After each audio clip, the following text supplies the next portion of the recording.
It's the middle of the night. The city sleeps. Not us. We're awake. We're alert. We're watching cat videos. The fact is, when you have attention deficit hyperactivity disorder, getting deep, restorative, restful sleep can be as difficult as climbing Mount Kilimanjaro or running a marathon or remembering to close the doors on the kitchen cupboard so I don't hit my head.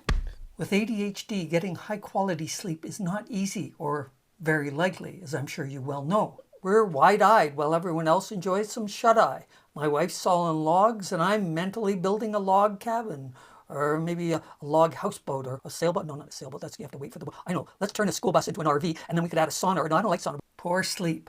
Running on empty. It's a huge problem for almost everyone, not just ADDers.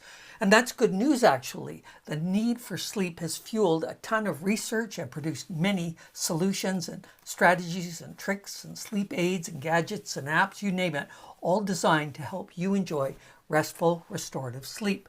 Yes, even with ADHD. So, without further ado, because who needs more ado, here are 5 simple ideas to help your ADHD brain relax into a deep, restorative sleep, knowing that the cat videos will be there in the morning. First tip, create some context. Have realistic expectations. Aim to achieve better sleep. Improvement is always doable. Perfection just doesn't exist. Many of us are prone to impulsivity, impatience. We want it now. When we find something that really helps, our mood will swing from this is the best thing ever, this will transform my life, I should become a sales affiliate for this company, until it doesn't work as well as you'd hoped, and then that was useless, I'm useless, everything's useless, I need chocolate. So when you're trying out a new tool, a practice, or a strategy for your ADHD, avoid all or nothing thinking. As my friend, the esteemed author and ADHD specialist, Dr. Ari Tuckman notes, we have multiple points of intervention. So whatever it is we might be doing about your ADHD, if we can also help you get more sleep, maybe not perfect 8 hours every night, but I got clients who are getting 5 hours a night, most nights. How they don't drive into trees, I don't even know, because I would be driving into trees if I got 5 hours every night. But if we can get them from 5 to 6 or 7, again, that's still not 8, but it's better than 5. Or there's fewer nights that they're getting 5, there's more nights in there that they're getting 7 or 8. Embrace simple practices that you can stick with, one change at a time, and give it time. Success means constant improvement. You want to avoid well, I tried out this app. Is it working? Is it helping? Do I feel any different? It's been 3 minutes. I'm still awake. It's been 5 hours and I'm still awake and I don't know why. And everyone's telling me to stop yelling. Yeah, fretting and stressing out prevents the brain from surrendering to slumberland. So chill, deep breath, and another. And another. Just keep doing them until the sleep comes. Sleeping tip number 2, a regular bedtime. Oh, I know. Go to sleep and wake up at regular hours. How does that strike you? Yeah. Oh, I don't want to. You're not the boss of me. I want to stay up late. Welcome to the paradox of ADHD.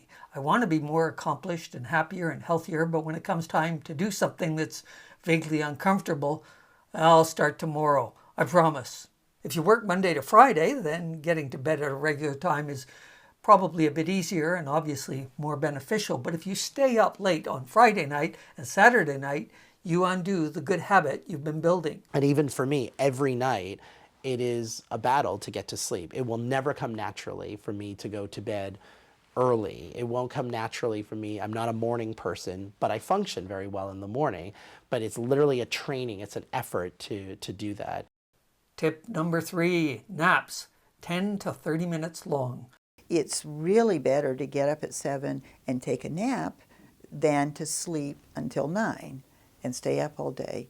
Studies have shown that if you take a nap before 4 p.m., that tends to not interfere with getting to sleep at your standard time. Even if you don't fall asleep, just laying down, eyes closed, can be refreshing and re-energizing. The 4th strategy, a dose of tryptophan. Eating within 3 hours of going to bed will interfere with your sleep, as your body then has to spend energy digesting the late-night mac and cheese when it could be focusing on restoring and cleaning out, literally flushing out your brain.